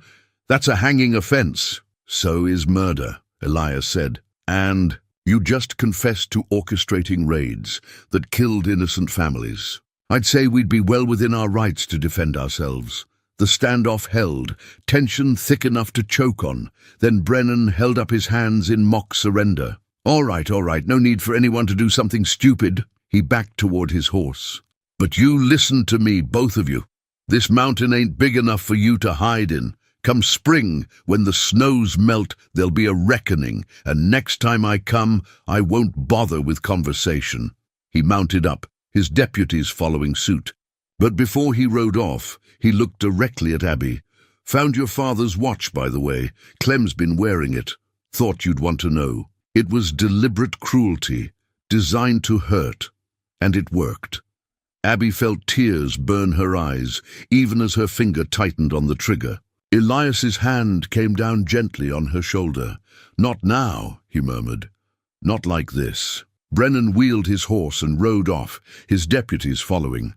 They disappeared into the trees, but the threat they'd left behind hung heavy in the air. When they were gone, Abby's legs gave out. She sat down hard on the porch steps, her rifle clattering beside her. "My father's watch," she whispered. "Clem took it. He was there. He helped murder my parents." Elias sat beside her, pulling her into his arms. "We'll get it back," he promised, "and we'll make them answer for what they've done, all of them." But as they sat there in the cold afternoon light, both knew the same truth. They'd just become targets in a war they hadn't chosen, and winter had just become the least of their worries. They couldn't stay at the cabin. That much became clear within hours of Brennan's visit. If the corrupt sheriff knew where they were, he could return with more men, better prepared. The cabin was defensible, but not against a determined assault by armed deputies who didn't care about the law. But where could they go? "Silver Ridge," Elias said as they packed essential supplies by lamplight. "We need to take this public. Brennan's power depends on people not knowing what he's really doing. If we expose him in front of the whole town, they'll think we're crazy." Abby interrupted. "He's the law. We're just two people living in the mountains. Who's going to believe us?" "Someone will," Elias insisted. "Martha Hayes, for one. She's sharp, and she doesn't miss much. If there's evidence to be found, she'll know where to look." It was a desperate plan, but it was all they had. They loaded their horses with supplies, took one last look at the cabin that had become their refuge, and set out through the darkness. The ride down the mountain was treacherous. Snow had started falling again, heavy and thick, obscuring the trail. But both Abby and Elias knew these mountains well enough now to navigate by feel and instinct. They pushed through the night, knowing that speed was more important than caution. They reached Silver Ridge just after dawn, two exhausted riders on tired horses. The town was just waking, smoke rising from chimneys, a few early risers moving through the streets. They headed straight for Martha's boarding house. Martha took one look at them and ushered them inside without questions. She sat them down, poured hot coffee, and then said simply, "Tell me." So they did. Everything, the raids on the trap lines, the confrontation with Clem, Brennan's visit and his barely veiled threats, his admission about orchestrating the attacks on homesteads. When they finished, Martha was quiet for a long moment. Then she stood and walked to a cabinet in the corner. She pulled out a locked box, opened it with a key she wore around her neck, and removed a leather-bound ledger. "I've been keeping records," she said, setting the ledger on the table. "For 2 years now. Every suspicious land transaction, every homestead that got raided, every claim that mysteriously changed hands." She opened the book, revealing pages of meticulous notes. "I knew Brennan was dirty, just couldn't prove it alone." Abby stared at the ledger.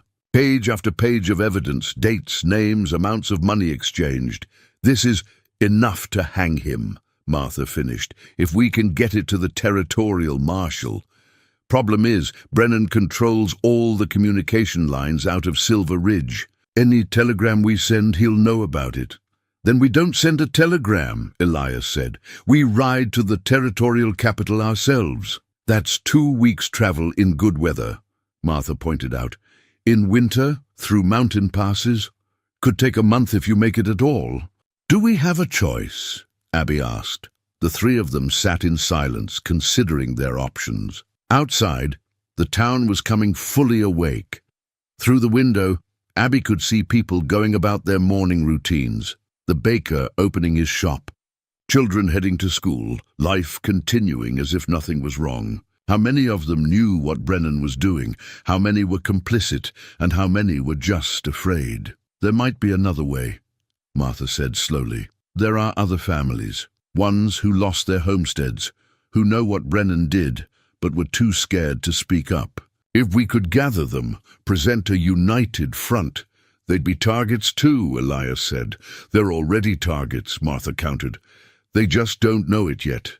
Brennan's not going to stop. He'll keep taking land, keep killing anyone who gets in the way until someone stands up to him." Abby thought about her parents, about all the other families whose lives had been destroyed. Martha's right. This is bigger than just us. If we run, if we try to handle it alone, we're just one more problem Brennan can eliminate quietly. But if we rally everyone he's hurt, make it public, make it impossible to ignore, Then we have a chance, Elias finished. He looked at Martha. How many families are we talking about? At least 8 that I know of for certain, Martha said. Maybe more if we count the ones who haven't reported anything out of fear. She pulled out a piece of paper and started writing names. Jacob and Ellen Porter lost their ranch to a mysterious fire last year. Sarah Chen's husband disappeared after refusing to sell their land. They ruled it an accident, but his body was never found. Daniel Frost had his teaching contract revoked, and his homestead seized for unpaid taxes he never actually owed. The list went on. Each name represented a tragedy, a life destroyed by Brennan's greed. By the time Martha finished, Abby was fighting tears of rage and sorrow. We find them, she said firmly. We bring them together, and we make Brennan answer for what he's done. Over the next 3 days, they worked in secret. Martha used her position as the town's boarding house keeper and general store owner to make discreet contact with the displaced families. Some had stayed in Silver Ridge, working whatever jobs they could find. Others had moved to neighboring towns or were living rough, too proud or too scared to ask for help. One by one, they came to Martha's back room. Each told their story. Each showed evidence of Brennan's corruption, falsified deeds, forged tax documents, witness statements that had been ignored. Jacob Porter, an old man with work-worn hands, broke down when describing how his wife Ellen had watched their ranch burn. "She ain't been right since," he said, voice shaking. "Wakes up screaming some nights, thinking she's back there." Sarah Chen, a young widow with 2 small children, showed them a letter her husband had written days before he disappeared. In it, he documented threats from Brennan's men, promises that if he didn't sell, he'd meet with an unfortunate accident. Daniel Frost, the former schoolteacher, had kept meticulous records of his financial situation, proving beyond doubt that the unpaid taxes used to seize his land were fabricated. Story after story, evidence after evidence. By the 3rd day, they had testimony from 8 families and documentation that painted an undeniable picture of systematic corruption and murder. But they also had a problem. "Brennan knows something's happening," Martha said on the evening of the 3rd day. "He's been asking questions, having his deputies watch the boarding house. We're running out of time." "Then we move tomorrow," Elias said. "Publicly. In front of the whole town. We present everything we've gathered and demand justice." "He'll try to stop us," Abby said. "Let him try," Daniel Frost said quietly. The schoolteacher had a core of steel beneath his mild manner. "I'm done being afraid." "We all are," the others nodded agreement. These were people who'd lost everything. They had nothing left to lose and everything to gain. That night, Abby lay awake in the small room Martha had given her. Through the thin walls, she could hear Elias in the next room, also restless. She thought about knocking on his door, seeking comfort in his presence, but something held her back. Tomorrow would be dangerous. Tomorrow might end with some or all of them dead. The thought of losing Elias, of losing this connection they'd built, was almost more than she could bear. But then she thought of her parents, of their faces in the locket she still wore. She thought of all the families Brennan had destroyed, and she knew that some fights were worth the risk. She must have dozed eventually, because she woke to Elias gently shaking her shoulder. Morning light filtered through the window, weak and grey. "It's time," he said quietly. Abby sat up, her hand instinctively reaching for the rifle she'd kept beside the bed. "I'm ready." Elias knelt beside her bed, his grey eyes serious. "Before we do this, I need to tell you something." "Elias, let me say it," he interrupted gently. He took her hand, his thumb brushing over her knuckles. "These last months with you have been the best of my life since I lost Sarah. You've given me something I thought was gone forever: hope, purpose, the feeling that maybe tomorrow's worth seeing." He paused, struggling with emotion. "If something happens today, I need you to know. You changed my life, Abby Tate. You made me remember what it's like to be truly alive." Abby felt tears spill down her cheeks. She pulled him close, pressing her forehead to his. "Nothing's going to happen," she whispered fiercely. "We're going to survive this, both of us, and then we're going to build a life together. Do you hear me?" "I hear you," Elias said, and he kissed her, soft and sweet and full of promise. When they pulled apart, both were smiling despite the danger ahead. "Together," Abby said. "Together," Elias agreed. They joined the others downstairs. 8 families plus Martha plus themselves. 23 people total, all carrying evidence and testimony, all ready to face down a corrupt lawman and the system that protected him. As they walked through the streets of Silver Ridge toward the assay office where Brennan kept his false records, the town watched. Some people looked away, unwilling to get involved. Others watched with expressions of growing understanding, as if pieces were finally clicking into place. By the time they reached their destination, a crowd had formed. Curious onlookers, people drawn by the sense that something significant was happening, and then Sheriff Brennan appeared, flanked by his 6 deputies. He stood on the steps of the assay office, hand resting on his gun, face set in cold fury. "Well," he said, voice carrying across the gathered crowd, "looks like we got ourselves a situation." Abby stepped forward, Martha's ledger in her hands. Her voice rang clear and strong as she said, "Sheriff Tom Brennan, you stand accused of murder, conspiracy, theft, and corruption. We have evidence. We have witnesses. And we demand justice." The confrontation was on. The crowd pressed closer, sensing drama. Brennan's smile was predatory as he looked at the gathered families. "That's quite an accusation, Miss Tate," he said. "You got any proof to back up words that serious?" Abby held up the ledger. Detailed records of every illegal transaction. Names, dates, amounts. Witness testimony from 8 families whose lives you destroyed. And your own confession, which Elias and I both heard, about orchestrating the raids. Murmurs rippled through the crowd. Brennan's expression hardened, but he kept his voice level. "Careful now.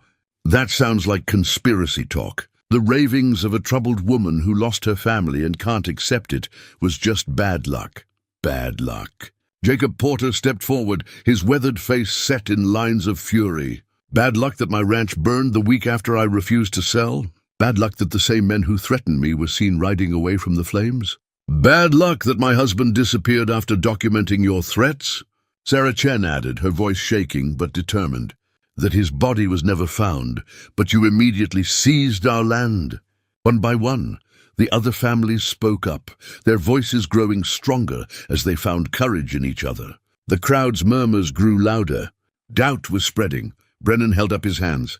"Now, folks, you know me. I've kept this town safe for 6 years. These people are upset, and I understand that. But they're confused. Grief does strange things to the mind. Show them the ledger," Elias said quietly to Martha. Martha stepped forward and opened the book, reading aloud. "October 15th, 1873, Tate Homestead.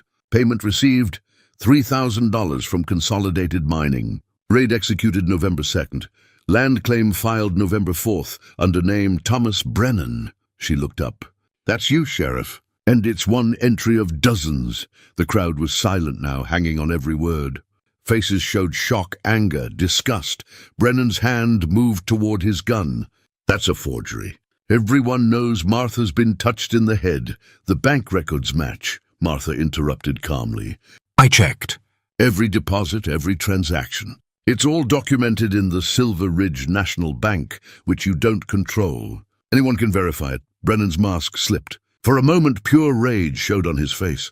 Then he schooled his features back to control. "This is nonsense. I'm a lawman. You're criminals and malcontents. Deputies." He turned to his 6 armed men. "Arrest them. All of them." The deputies moved forward, hands on their weapons. But the crowd didn't part to let them through. Instead, people stood firm, blocking their path. "No," someone said. It was Tom Reed, the banker. "No, I want to hear more. I want to see that ledger." "Me too," added Sarah Mitchell, who ran the restaurant.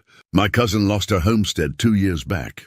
Same story, refused to sell, then tragedy struck." More voices joined in. The crowd was turning, and Brennan could see it. His hand dropped to his revolver. "This is your last chance," he said, his voice low and dangerous. "Stand aside, or I'll consider you all in rebellion against lawful authority." "You're not lawful," Abby said clearly. "You're a murderer wearing a badge. And everyone here knows it now." Brennan drew his gun. Everything happened at once. People screamed and scattered. Elias moved in front of Abby, his rifle coming up. The deputies drew their weapons, spreading out in a practiced formation.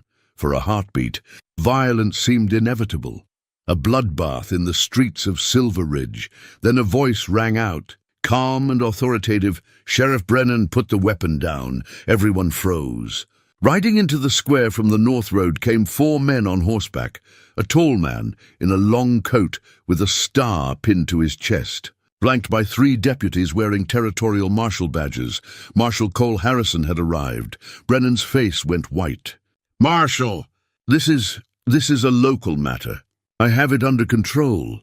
"Doesn't look like control from where I'm sitting," Harrison said, dismounting. He was in his 50s, weathered but sharp-eyed, with the bearing of a man who'd seen too much to be easily fooled. "Looks like you were about to shoot unarmed civilians. They're making false accusations." "I'll be the judge of that," Harrison interrupted. He walked forward, his deputies spreading out to cover the crowd. His eyes found Abby. "You the one who sent the telegram 3 days ago?" Abby blinked, confused. "I didn't send any telegram." "Someone did." Harrison pulled a folded paper from his coat. "Came into our office marked urgent. Claimed Sheriff Brennan was involved in murder and land fraud. Said evidence would be presented in Silver Ridge on this date." He looked at Elias. "You're Boone, the mountain man?" "I am," Elias said. "Telegram was signed with your name." Elias shook his head slowly. "I didn't send it. But I'm glad someone did. A mystery for later." Right now, Harrison was studying the gathered crowd, the families with their evidence, the guilty expression on Brennan's face. "Someone hand me that ledger," he said. Martha gave it to him. Harrison flipped through pages, his expression growing darker with each entry. He compared entries to documents the families provided. He questioned several people in the crowd about what they'd witnessed. Finally, he closed the book and looked at Brennan. "Sheriff, I'm placing you under arrest for suspicion of murder, fraud, and abuse of authority. Your deputies, too. You'll be taken to the territorial capital for trial." "You can't do this," Brennan snarled. "You have no jurisdiction here." "Territorial marshal supersedes county authority," Harrison said calmly, "especially in cases of corruption." "Boys!" he gestured to his deputies. "Disarm them." For a moment, Brennan looked like he might fight. His hand tightened on his gun, his eyes wild. Then slowly he saw the futility of it. Harrison's deputies had rifles trained on him. The crowd was hostile. His own deputies were looking uncertain, realizing they'd backed the wrong man. One by one, they surrendered their weapons. As Harrison's men clapped irons on Brennan and his corrupt deputies, the tension in the air broke. People began talking, exclaiming, some crying with relief. The families who'd lost everything embraced each other, tears flowing freely. Abby felt her knees go weak. Elias caught her, holding her steady. "It's over," he murmured.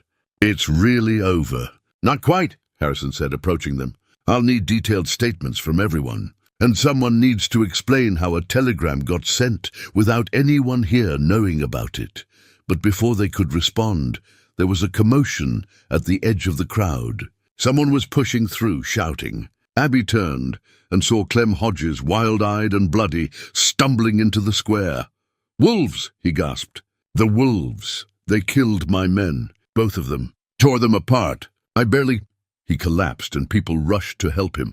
Elias and Abby exchanged glances. The pack had taken its revenge, just as they'd warned. Nature had delivered its own justice.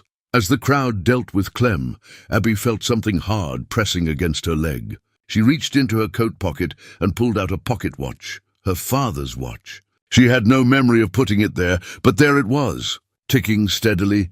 She opened it and found a note tucked inside, written in careful script. "Sometimes the dead can help the living, if the living are brave enough to stand."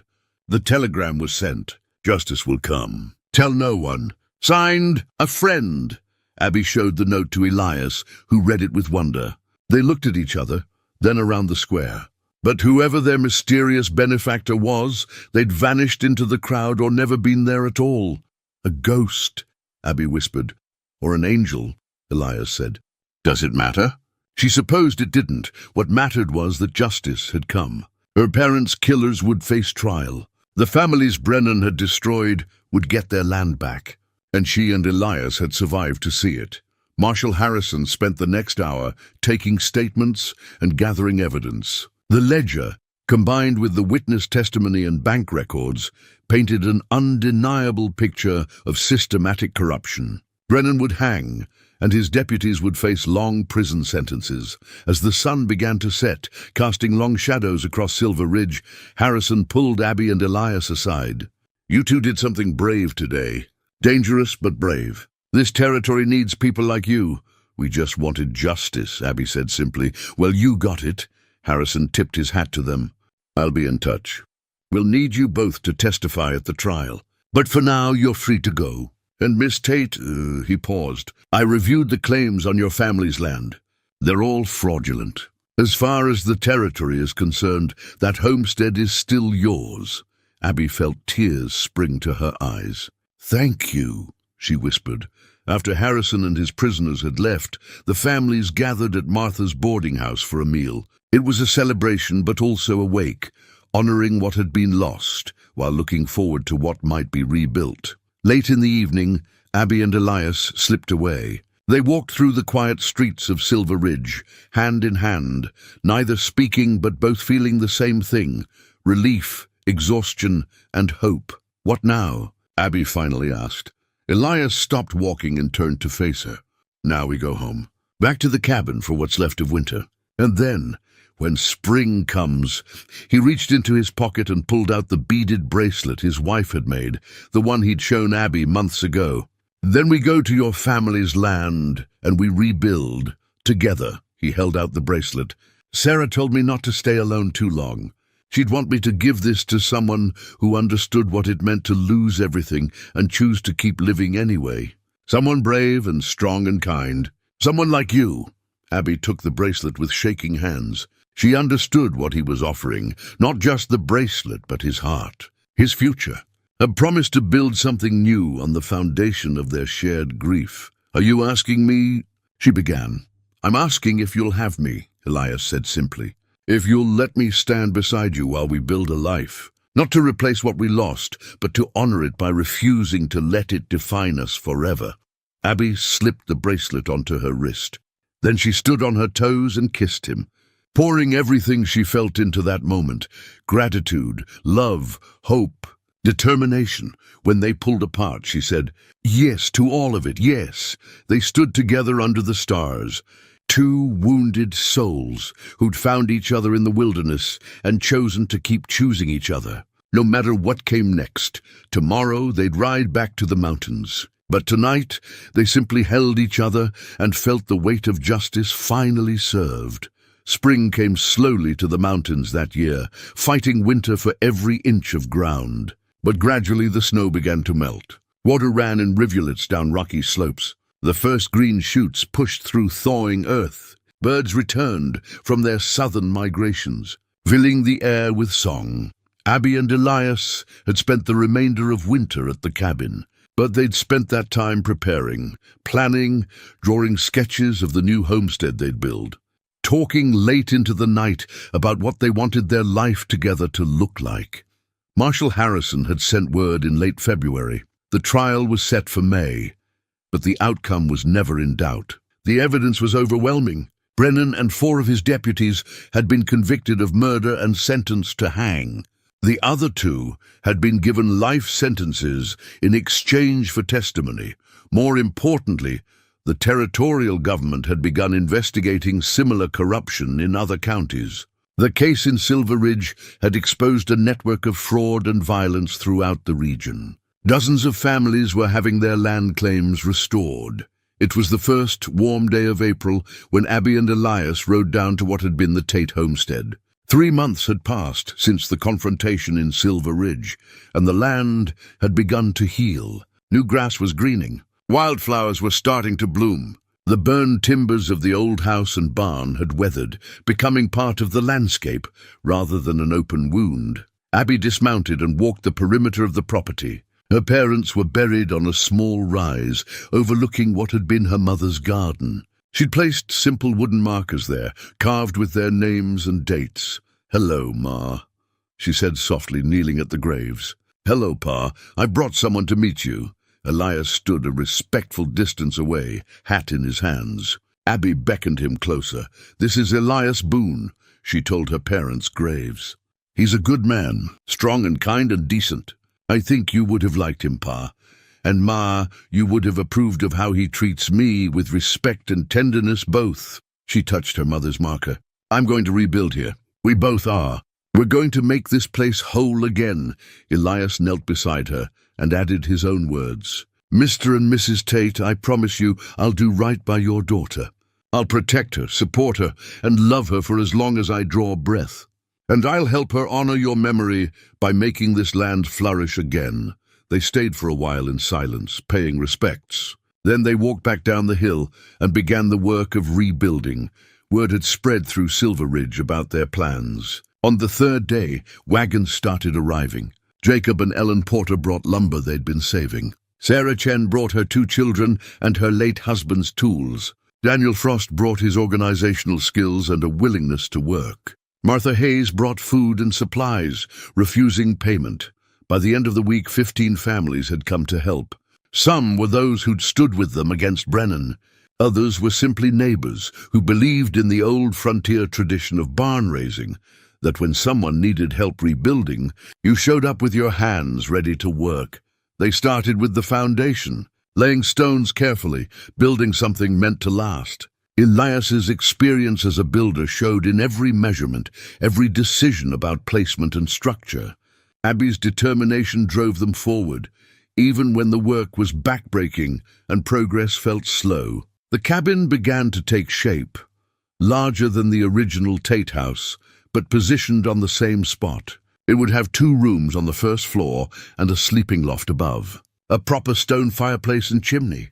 Real glass windows, purchased with money Martha had been holding for Abby, the proceeds from selling furs and game over the winter. One afternoon, while Elias and the other men were raising the roof beams, Martha pulled Abby aside.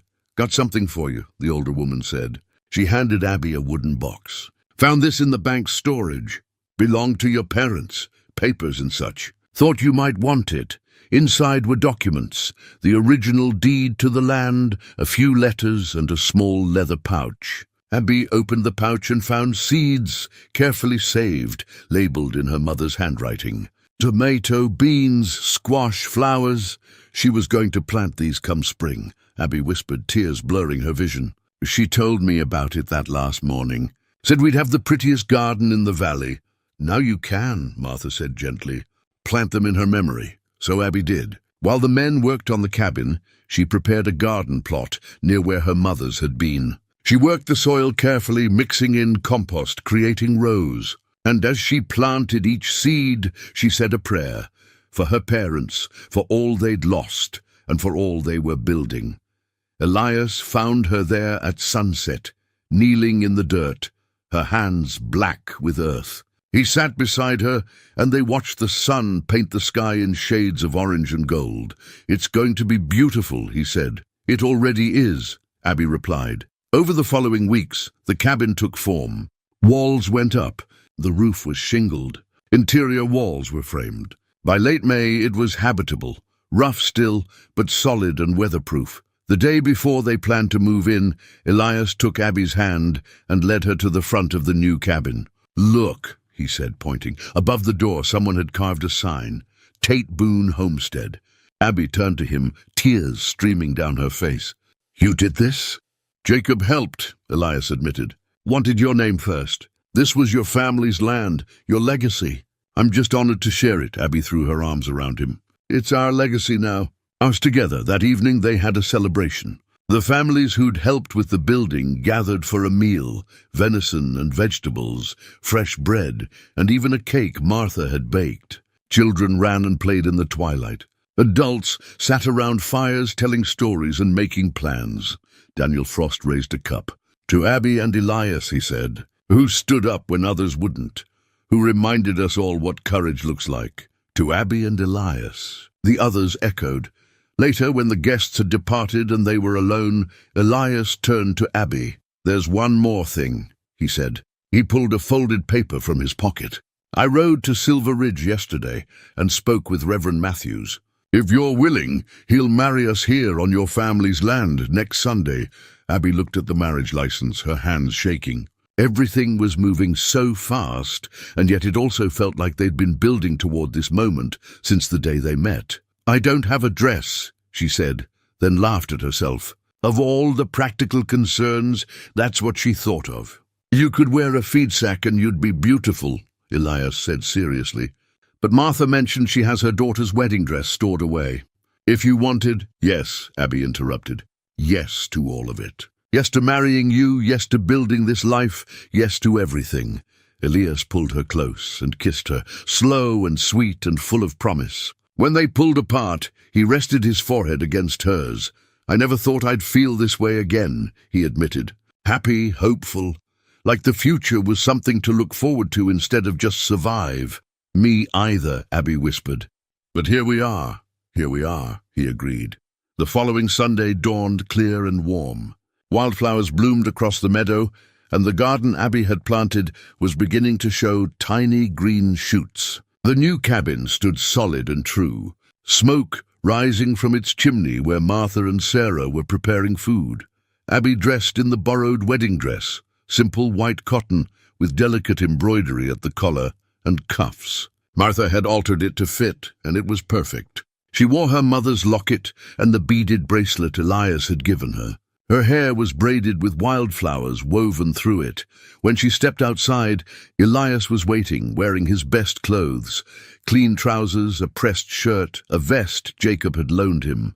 But it was the expression on his face that took her breath away, pure wonder and joy and love. The ceremony was simple.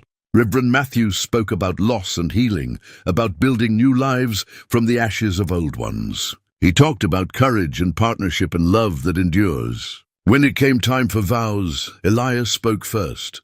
Abby Tate, you are the bravest person I've ever known. You faced a bear for your supper when most folks would have run. You stood up against corruption when it would have been easier to stay silent. You opened your heart to love again when you had every reason to keep it closed. His voice broke slightly. You gave me back my life. And I promise to spend every day I have left trying to be worthy of that gift. I will stand beside you, support you, protect you, and love you until my last breath. Abby could barely see through her tears, but she managed to speak. Elias Boone, you saw me at my lowest and never looked away. You treated me like an equal when others saw only a broken girl. You taught me that being strong doesn't mean being alone. She squeezed his hands. You gave me back my hope. And I promise to build a life with you, a good life full of love and laughter and honest work. I will stand beside you through whatever comes, in good times and hard ones, until the end of my days. Reverend Matthews smiled.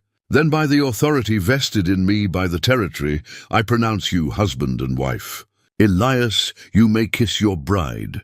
And he did, to the cheers and applause of everyone gathered. When they broke apart, both were grinning through tears. The celebration that followed lasted into the evening. There was food and music, dancing and storytelling. Ellen Porter played fiddle while others danced. Children chased each other through the meadow. Adults raised toasts and shared memories. As the sun set and stars began to appear, Abby and Elias stood together at the edge of the gathering, watching their friends and neighbors celebrate. This is what it's about, isn't it? Abby said softly. Not the land or the cabin or any of the physical things. It's about the people, the connections, the community, and the love, Elias added, pulling her close. Most of all, the love. They looked back at the cabin, their cabin now legally and in every way that mattered. Light glowed warm in the windows. Smoke rose from the chimney. It was solid and real, a testimony to what could be built when people came together. Welcome home, Mrs. Boone, Elias said. Abby smiled. Welcome home, Mr. Boone.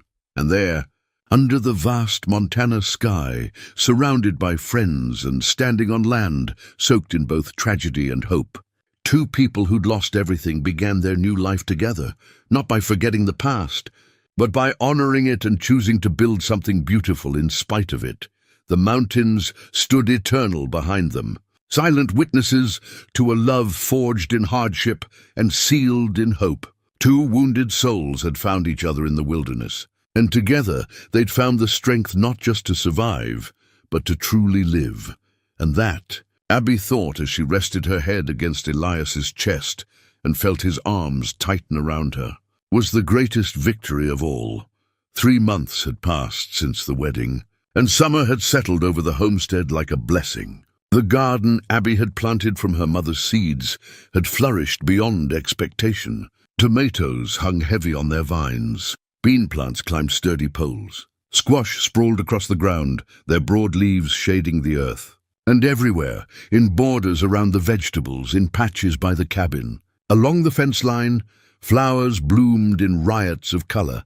Abby stood in the garden early one morning, watching the sun rise over the eastern mountains. She wore a simple dress, her hair tied back with a ribbon, her hands already dirty from pulling weeds. This time of day was her favorite, when the world was quiet and cool, when dew sparkled on every leaf, when she could think and breathe and simply be. Behind her, the cabin door opened, and Elias emerged, 2 tin cups of coffee in his hands. He'd become accustomed to finding her in the garden these mornings. It was her ritual, her way of connecting with her mother's memory while tending to new life.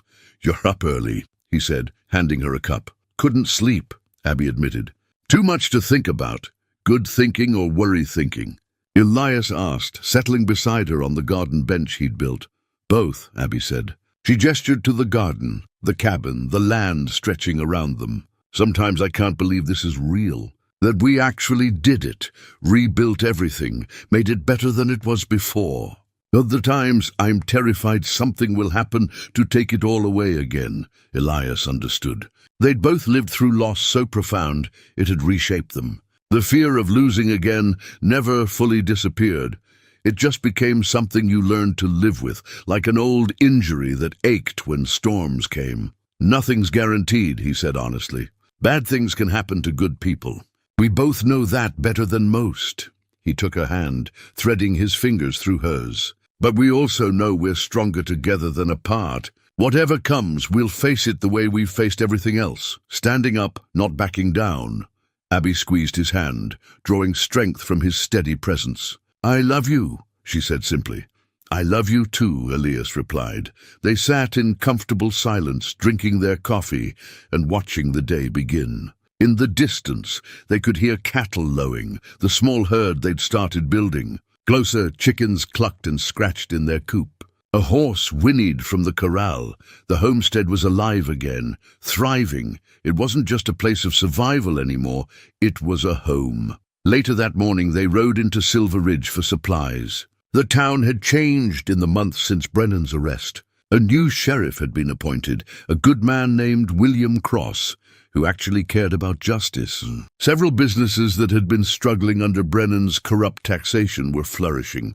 The families who'd reclaimed their land were rebuilding, and a sense of hope had replaced the fearful atmosphere that had pervaded everything before. Martha greeted them at the general store with her usual efficiency and warmth.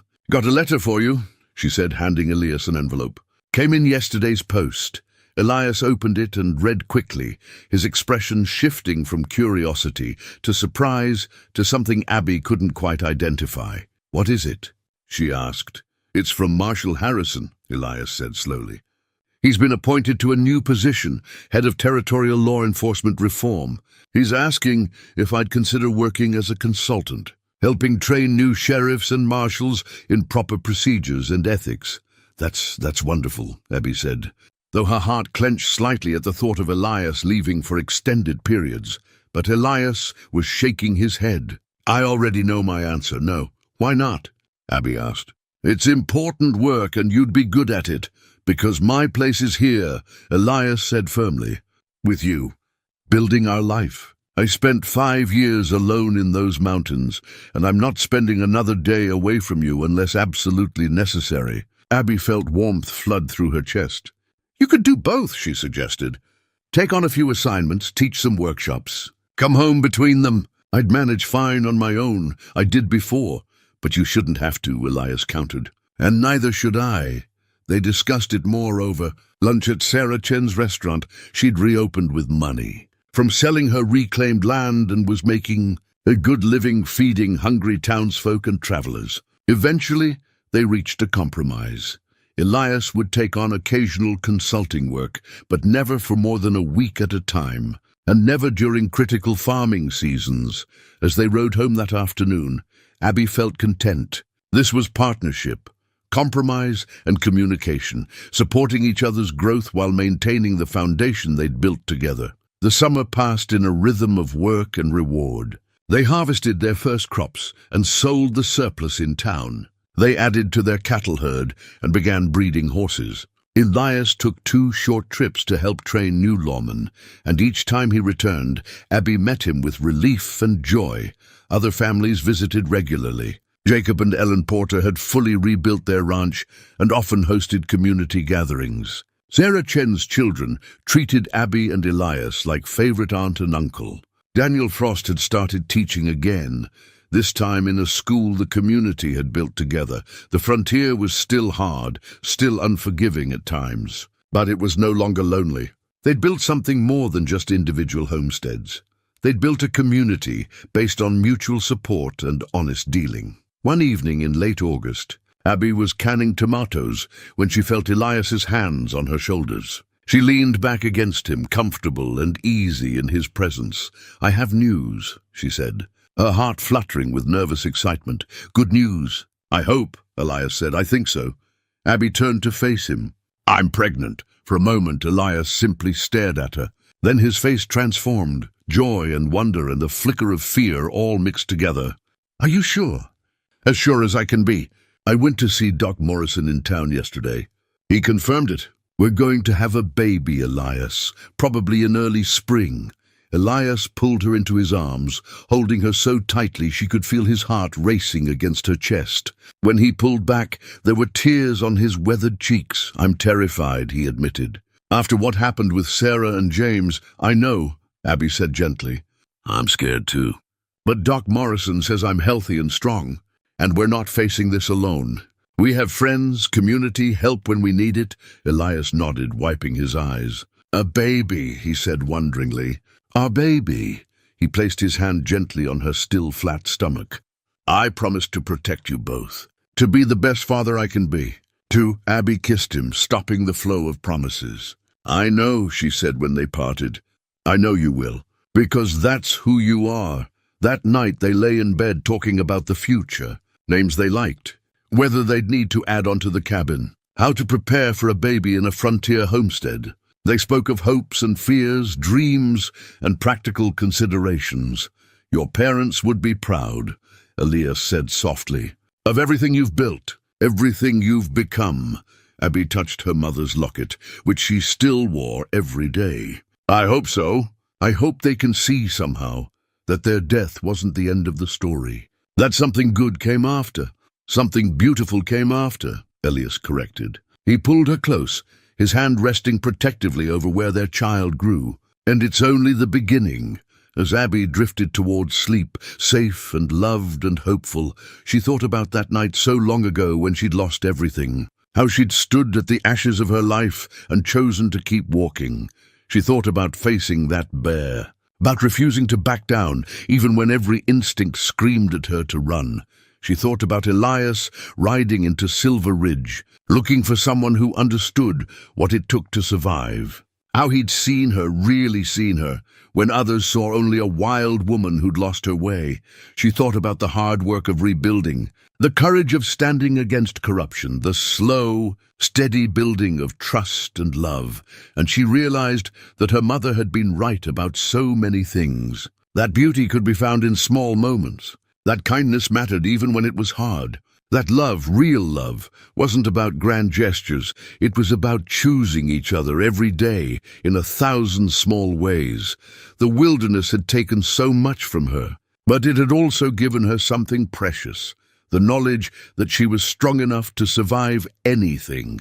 And more importantly, the wisdom to know that surviving alone wasn't the same as truly living. She'd learned to live again, to hope again, to love again. And that, she thought as sleep finally claimed her, was the greatest gift of all. Outside, the mountains stood silent under the stars, keeping watch over a homestead rebuilt from ashes. over two people who'd found each other in their darkest moments, over a life that promised more joy than sorrow, more connection than loneliness, more love than loss.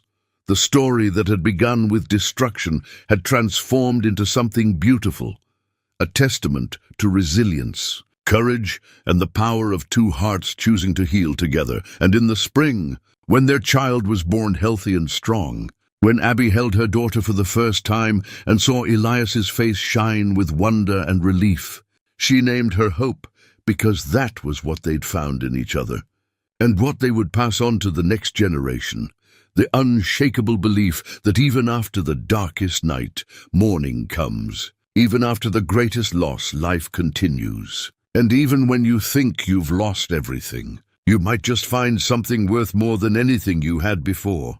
The mountains had witnessed it all, the tragedy and the triumph, the loss and the rebuilding, the despair and the hope. And they would continue to stand there, eternal and unchanging, while generations of Tateboons lived and loved and built their lives in the shadow of those peaks. Some stories end in tragedy. Some end in triumph. This one ended in both, acknowledging what was lost while celebrating what was found. And in that balance between grief and gratitude, between remembering and moving forward, Abby and Elias found something that sustained them through all the years that followed. The knowledge that they had chosen each other, had chosen love, had chosen to stand up and face life rather than let it break them. And that choice, renewed each day in words and actions both large and small, made all the difference. In the end, that was the story people told, not just about a woman who faced a bear or a man who saw home in her courage, but about two wounded souls who found each other in the wilderness and built something beautiful from the ashes of their pain. A story about resilience, about courage, about hope, and most of all, about love, the kind that endures through hardship and thrives in adversity, the kind that doesn't erase the past, but honors it while building toward the future, the kind of love that transforms survival into something more, into a life fully lived, fully felt, fully embraced. And as the years passed and their family grew, as the homestead flourished and the community strengthened, Abby would sometimes stand in her garden, groan, now beyond anything her mother could have imagined, and whisper thanks to the woman who'd taught her how to plant seeds and nurture growth. And she'd think about that night she'd faced the bear, about standing her ground when running would have been easier, and she'd smile, knowing that the same stubborn courage that had saved her life had also led her to Elias, to this life, to everything that mattered. She'd been her kind of woman all along. She just needed someone to see it, and in seeing it, he'd helped her see it too. That was the gift they'd given each other, not rescue but recognition, not salvation but solidarity, not completion but companionship in the truest sense. Two whole people choosing to walk together through whatever came, and that, in the end, was enough. More than enough. It was everything.